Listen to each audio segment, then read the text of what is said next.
Convido o doutor Alberto Emanuel Albertin Malta, que falará pelo Sindicato Nacional de Peritos Criminais Federais.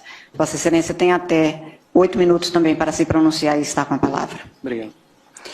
Excelentíssima Presidente, excelentíssimo relator, ministro Gilmar Mendes, excelentíssimos ministros, excelentíssima Ministra.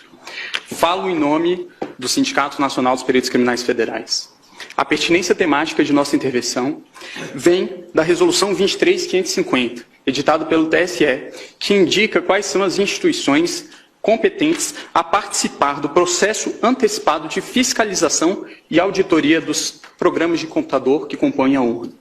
Dentre essas instituições está o Supremo Tribunal Federal e também está o Departamento de Polícia Federal, dentro do qual os peritos criminais federais com especialização em informática são aqueles que têm habilidade para interferir.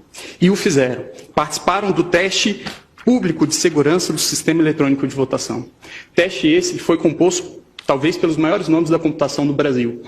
E o resultado foi que esses profissionais conseguiram, sim, encontrar diversos vícios, diversas falhas no sistema eletrônico de votação. A título de exemplo, conseguiram esses profissionais fazerem ataques ao sistema de inicialização da urna.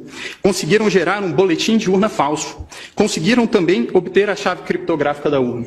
Conseguiram ainda, e o que é mais grave, recuperar a ordem do RDV, que é o Registro Digital do Voto, e é o que garante o sigilo do voto. E, portanto, conseguiram identificar qual era o primeiro, o segundo, o terceiro voto de cada um dos eleitores. Senhor presidente, senhor me permite?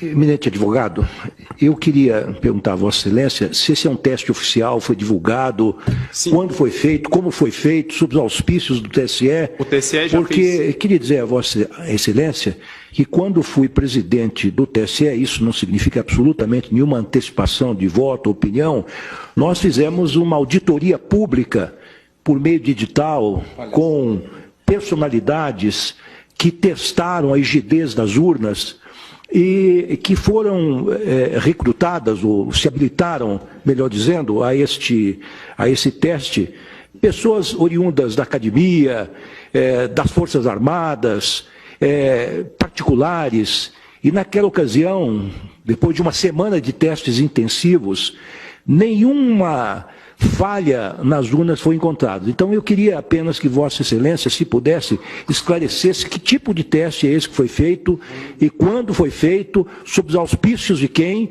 a pedido de quem e como é que isto foi divulgado. Os testes foram feitos. E a participação, se possível, agregando a Vossa Excelência, do próprio Tribunal Superior Eleitoral, que faz esses chamamentos públicos diuturnamente. Os testes... Porque essa, senhor presidente, é uma imputação muito séria. Da maior gravidade. Da maior gravidade. Séria, e precisa verificar a verossimilhança disso. Eu estou impedido, senhor presidente, que eu formulei um pedido das informações, mas eu queria apenas esclarecer que há menos de um mês foi realizado o último teste. Isso. Todos os processos eleitorais são feitos. Eu queria saber se foi nesse teste. Teste de 2017 e de 2016. Ah, sim. Agora, principalmente foi encontrado pelo... tribuna é um dever do advogado. Pelo grupo G4, que é o grupo do advogado Peixinho, do perito Peixinho, pelo grupo também do professor Diego Aranha, da Unicamp, e também pelo grupo do professor Dourado Rezende.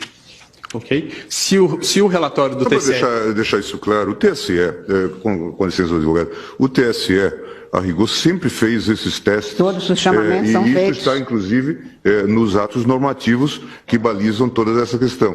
E houve, de fato, e o tribunal sempre chamou, na verdade, chama os melhores hackers, os melhores peritos, para fazerem esse teste, em nome da segurança do sistema. E depois faz o reteste.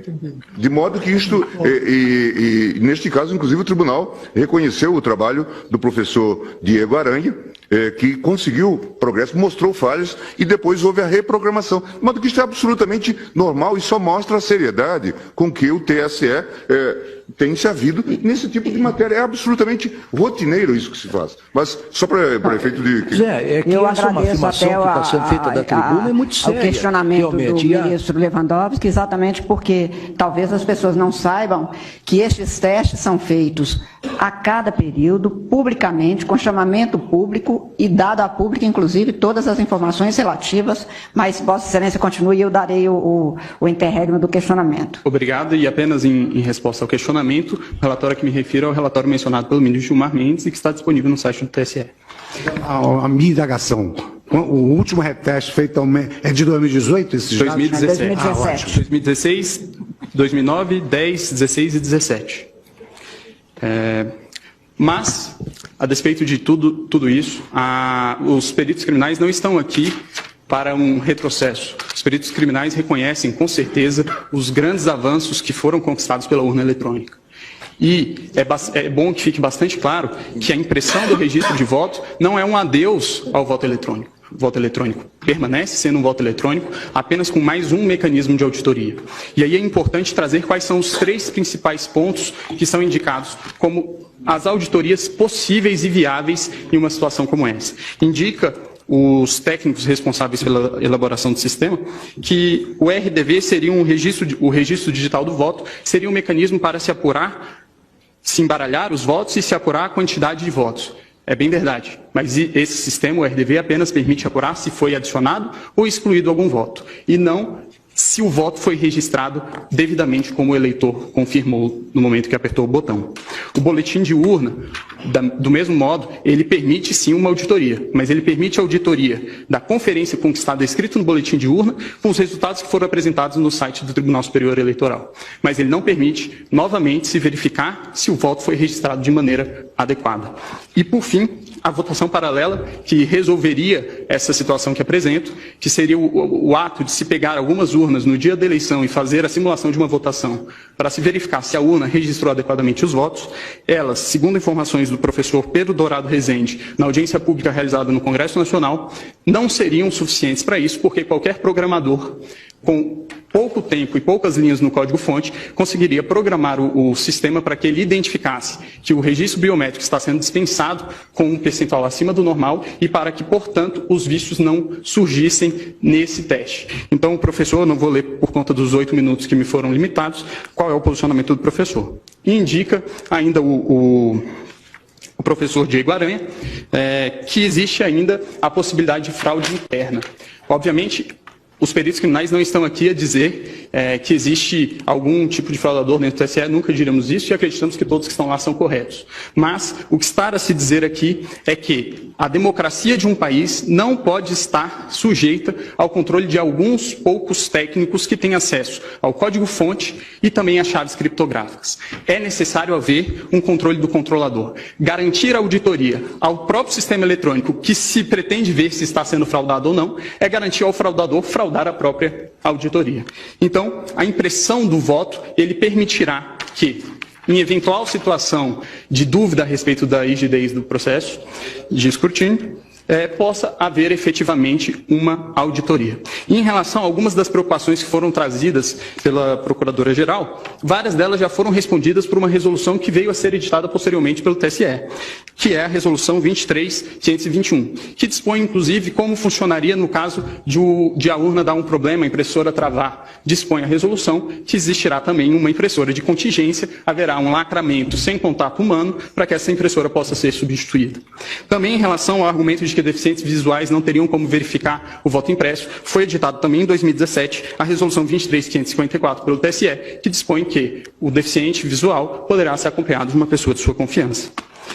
Sobre o risco também de que, durante uma pane da impressora, o fiscal de urna poderia chegar e ver qual é o voto daquela pessoa que está dentro da cabine, esse argumento também não me parece bastante plausível, tendo em vista que a urna eletrônica também pode travar com a sua tela congelada e também um fiscal de urna teria que entrar para trocar pela urna de contingência. O Brasil, excelentíssimos ministros, é o último país que ainda adota o sistema DRE sem VivPET. O VivPET é exatamente isso que nós estamos falando, que é a impressão do registro. Países que em algum momento já adotaram o sistema que hoje adotamos, já o abandonaram. A título de exemplo, Alemanha, Bélgica, Holanda, Irlanda, Inglaterra, Rússia, Índia, Estados Unidos, Canadá e México. Por fim, excelências, utilizaria aqui mais uma vez a fala do professor Diego Aranha, que o ministro Gilmar mencionou, quando se trata dos argumentos de preço de viabilidade temporal.